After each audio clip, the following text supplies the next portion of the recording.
Good evening and welcome to another edition of Women's History Month, hashtag Choose to Challenge. I am Lawana Bradford, visionary and co-founder of Celebrate You, Women Embracing Wellness. And I am so excited because we are going way, way across the pond to Ghana to talk to Evelyn, Appiah, Donyina. Welcome, Evelyn. How's it going? Oh, fine. Evelyn and I met, so I think. Happy. Yeah. Go ahead. I'm sorry. I'm glad to be on the show. I'm glad. I'm so happy. So am I. I mean, we met through Facebook. I don't know. It's been a long time. Yeah. About 10 years. 10 years, yes. Because you were in the UK when we met, right? Yes. Yeah. And now you're back home in Ghana. Yes. So tell us a little bit about you and what are you doing in Ghana? All right. I'm retired. I used to work at the University of Ghana. Okay. And I retired in 2010. Yeah. So since then, I've been home. I've started an NGO. That's what we call it here. A non-profit. Okay. Yes, a small non-profit that I'm using to help people and their livelihoods within my community. Oh, that's wonderful. Yes, that's what I'm doing now. Yes. And I'm also taking care of my grandchildren and getting involved with everything. I have my finger in every pie you can think of. That's wonderful. How many grandchildren do you have? 6. Okay. Yes. That's great. That's a blessing. Yeah. So when we're talking about Women's History Month, because, what's happening, I mean, around the world, there's a big focus on elevating and celebrating women. Can you tell us a little bit about what's going on in Ghana and how your country is recognizing women and the roles they're playing? Yes.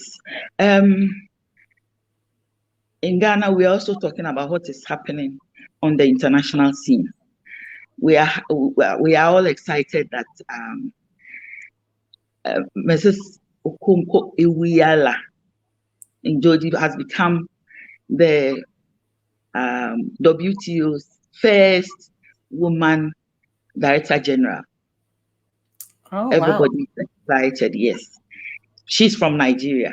Yeah, and then we are also excited that even in these COVID times, women heads of states in many countries have been seen as the best managers of COVID. You're talking about Australia, you're talking about Norway, and all those countries where women are heads of state, women are they have managed COVID very well, and women are proud of that. Yes. Then when you come to Ghana, we have a Ministry of Gender, Children, and Social Protection. Okay. And they have played a leading role in mobilizing women and talking about International Women's Day. They have had award ceremonies for women who are doing very well in their fields of endeavor. For example, I remember 2 young women who are mentoring other young women about adolescent reproductive health. Okay. These have been recognized. Yeah, they were given awards. Then one of the best radio shows that we have is Women to Women. It's on our national broadcasting. The young lady is called Elikem Akalu, and she's very good. She's brought so many women to come and talk about themselves, about their challenges, what they are doing, and so on. And the program is very popular. So, I mean, these are some of the women. And our First Lady, too, has spoken on a few platforms. I mean, Okay. encouraging women to, you know, give of their best. Yeah, everybody's saying this is our month. I love that. I love hearing the international perspective, because sometimes when I think other countries do it better than the U.S. Sometimes in the U.S. we can become so inwardly focused, Yeah. and whereas when you're in other countries, it seems like you said, your eye is on the global landscape and your conversation is on the global landscape. And that's one of the things that I hope that we're doing within Celebrate You, is to continue to, to extend that hand to our sisters in other countries, so that collectively we can come together and unite our We voice. can achieve more. Yes. Yes. Exactly. Exactly. Yes, that's true. Yeah. So with Choose to Challenge, what do you find in Ghana is one of the biggest challenges facing women? I know when I was doing some of my research, you do have women that are elevating in parliament, but when compared Yes. to men, just like in the US, there's a Yes. huge imbalance, right? Yeah, exactly. In terms of numbers, we are more than them. But when it comes to, positions, political positions, and so on and so forth, then we are just a small minority. What happens in parliament is the same everywhere. A lot of tokenism. I mean, big organizations, you go, all the women are at the bottom of the ladder. I mean, most of the women. Mm. Yeah, exactly. So that's a challenge. But personally, I always say that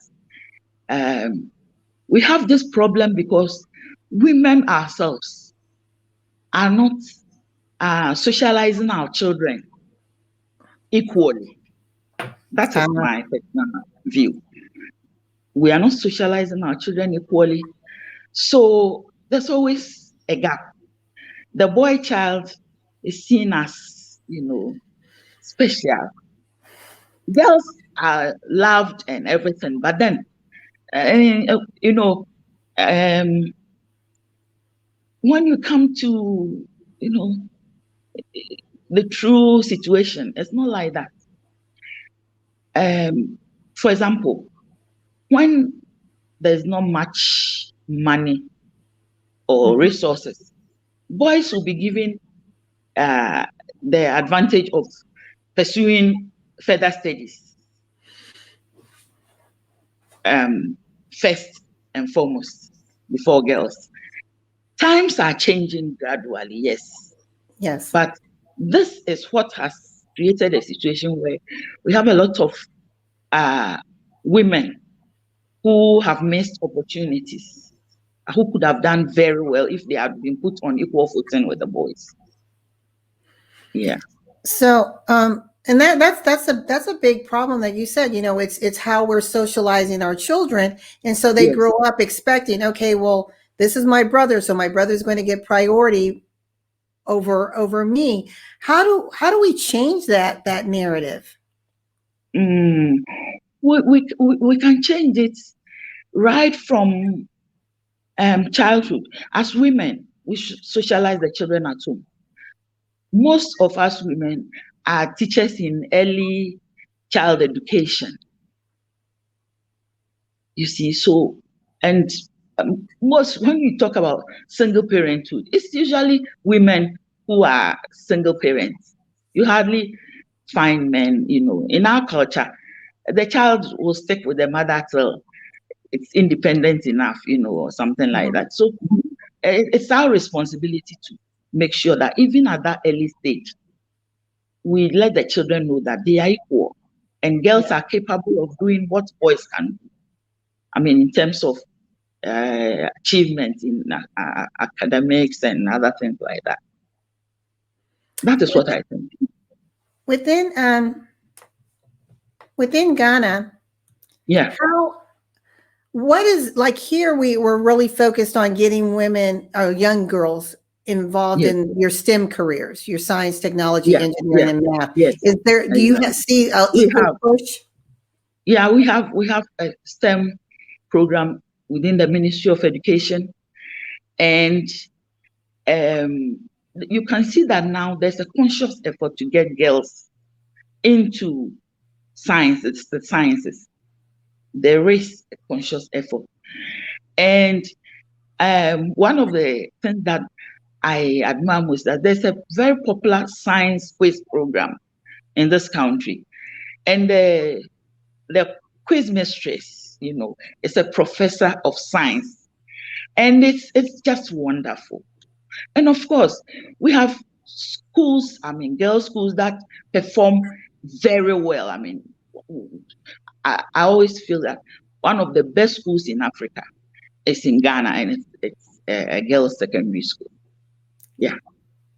That's great. So, yeah, but you see, it will take time Yes. because at the early stages, it wasn't, things weren't like that. Yeah. But you do see progress being made. So you taught at the university. What did you teach? Yes. I taught community development. I Hmm. worked with the Institute of Adult Education, then now it's School of Continuing Distance Education. That was the what you call the extension wing of the university, the Adult Education Department, and I worked there for many years. Yeah. Now, the work that you did within university, did it also support the United Nations initiatives dealing with sustainable communities? Um, we sustainable. We worked. We did a lot of work with the UN, but with the UNFPA. Okay. Yes, the UNFPA, United Nations Population Fund. We did a nationwide project and on family planning and girls' education. Importance of girls' education was one of our main strategies, and we also um, trained people to go work in the community. We call them facilitators to Okay. go work in the communities. Yeah, things like that. Yeah.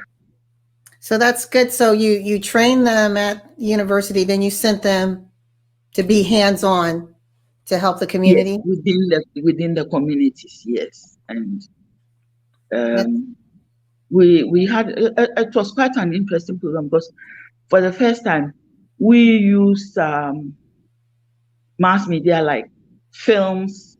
We mhm. got the communities themselves to act in the films.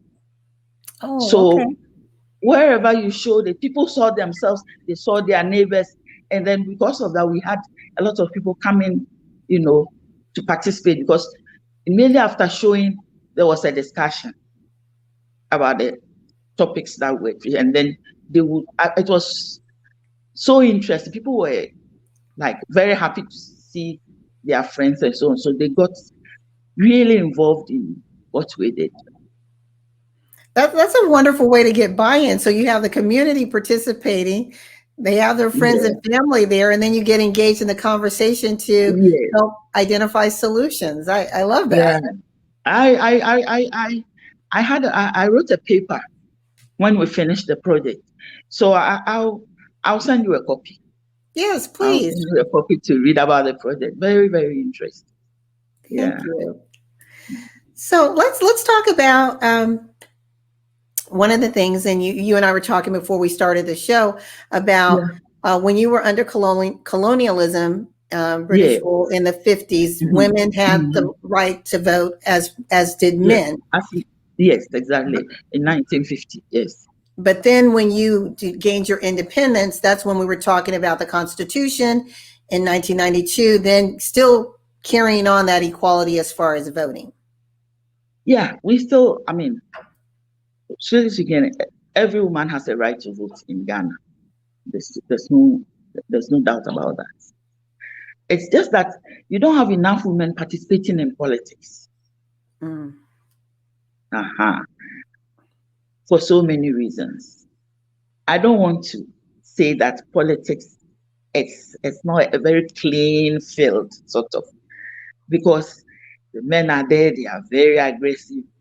Ghanaian women are strong, but then they are so preoccupied with many things. And then you go into the field and the men are there, So we have women who are in politics.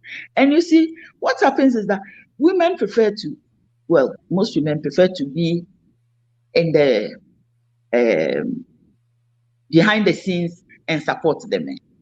If you read Ghana's history, you see that, yes, a lot of women have funded politics and so on. Even they themselves haven't been in the forefront. But things are changing.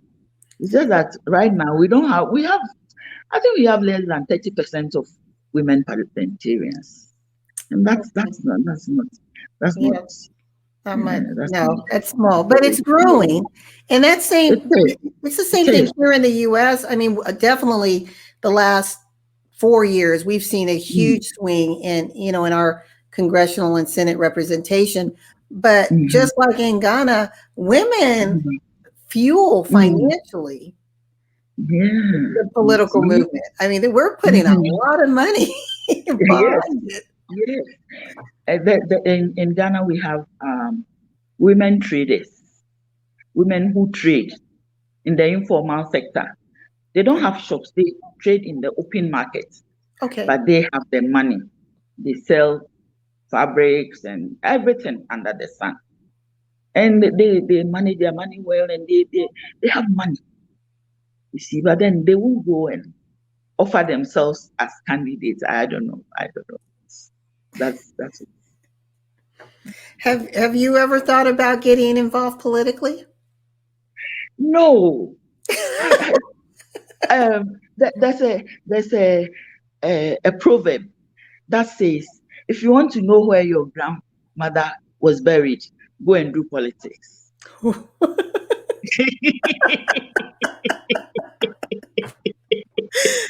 right. You see what I mean? Yes. So they will dig out every. I mean, it's really not. But we have a lot of bold women, who offer themselves, and but at the local level, the district level, we have a lot of women participating. Yeah. Okay. Yeah. Okay, so more involved at the local level, but when you elevate to the parliamentary level, when it comes to the then the numbers come down. Yeah. So, tell me, we're almost out of time. Tell me about what woman that you personally know has most influenced your life. Oh, I would say my mother, my own mother. Okay. She's passed on, but she was such a strong woman. I don't compare myself to her because she was so different. She was a midwife, a community midwife. So she lived in the community, yeah. And she was involved in a lot of things to help people. So, I mean, in terms of education, hers ended at the midwifery training school. I have continued and gone far, but I shudder to compare myself to her because she was like, she was an opinion leader. In fact, USA described her, one of their papers somewhere, that she was an opinion leader. I mean, people will consult her for things in the community. She was involved in the water project. She was the chairman of the district health management committee. She was a member of the rural bank directors. She was, I mean, I don't know how she found time to combine all these things, but she was. So you're saying from midwife in the community to the director of the rural bank. Yeah, she was a member of the board of directors. Yes, she was for many years. So she passed on. But I admire her because my father died early, and she took care of us. She made sure we had a good education, my brother and I. And then she also helped me, when I was starting my family. Oh, she was so supportive. Some of my children used to think she was their mother, not me. Yes. So they used to call me sister and call her ma. It was so funny.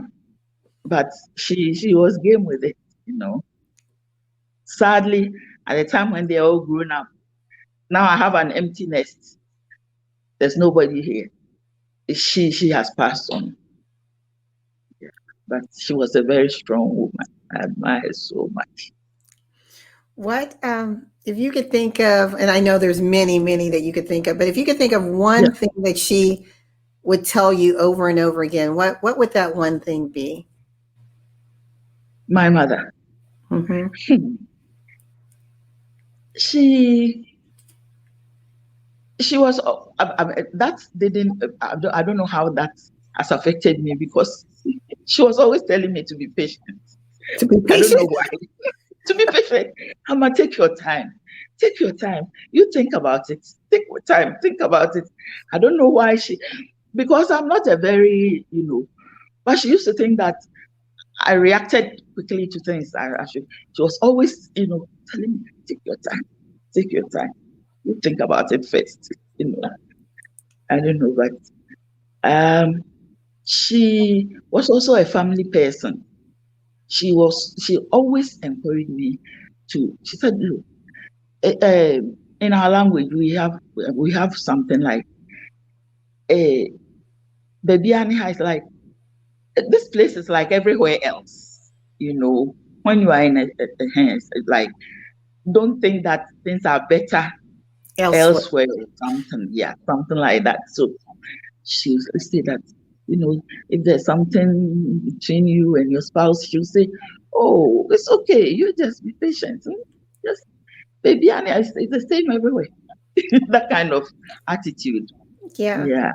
But maybe that has, helped me to stay so put. It's basically like how we would say it in our country is basically like the grass isn't always greener on the That other is it. Yes. It could be better even where you are. Yeah. So how would you say that in your language? Baby Aniha. Baby Aniha?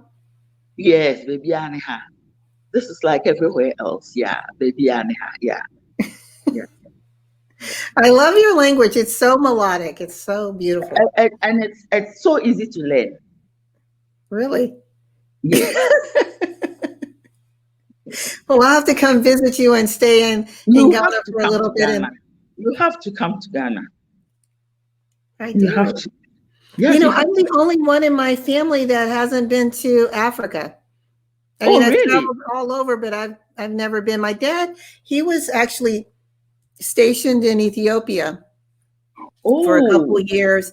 And then my mom was up in the northern part of Africa in Tunisia. And I think my brother went to Sudan, and I think it was Ghana also. Ghana, yes. And I'm sure he liked Ghana. I'm very sure. All three of them love the country. I mean, they saw different parts of it, but they love the continent of Africa. Who come to Ghana love Ghana most. But you're not biased, though, right? If I didn't. You're not biased.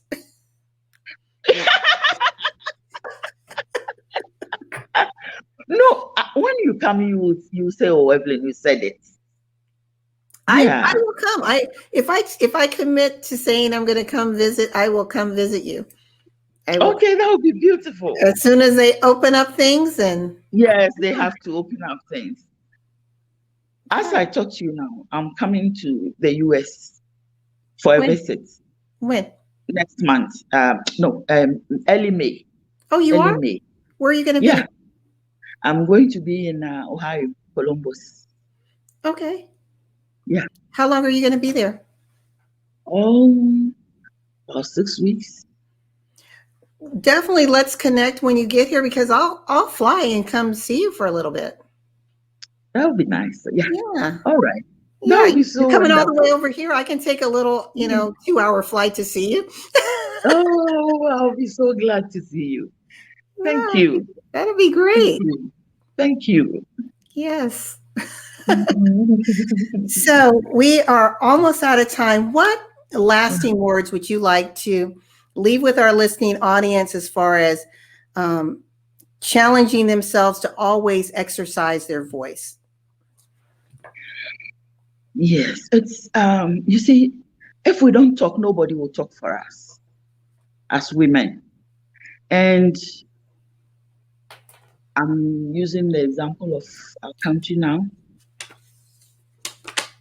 I've been looking at boards and committees, government, state boards, state committees, and it's the same. There are only 2 women on every board in the country. 2 women. That then you have, I mean, it's not that there are no women on the board, but there are 2. Sometimes the board has 15 members, 10 members, 12, 13, 2 women. Wow. So women must talk. Yes. I mean, it's not as if women don't have the knowledge, don't have the expertise. They do. I mean, for women who have excelled, they have really excelled in this country. So how come when it comes to such things, I mean, this is not voting where you have to go and offer yourself for people to, say all sorts of things that you may not want to hear. But this is why it's based on your qualification, your experience, and things like that. But it looks like there's a glass ceiling, not in the workplace, but even when you have to select women to represent, and if you look at our numbers, we are more than the men. So Right. women must talk, women must make their voices heard. Yeah, so Yes. that we represent. Yeah, that's what I. Well, thank you so much, Evelyn. This has been great. I could talk to you for hours. So It's true. but I am a talkative. we'll have to have you back on one of our other shows. But I thank you Oh, so much for being a part of this. Evelyn Appiah, right? Donyina. Yes, Donyina. Donyina. Donyina. Very good. You got it right. Well, Yeah. to our listening audience, thank you so much for joining us again for another special edition of Women's History Month. Hashtag Choose the Challenge with Evelyn Appiah Donyina. Thank you so much, Evelyn. And we will see you next time. And as we always say and celebrate you, love yourself, embrace Thank yourself, you very much. and whatever Thank you you. do, celebrate you. Goodbye. Bye.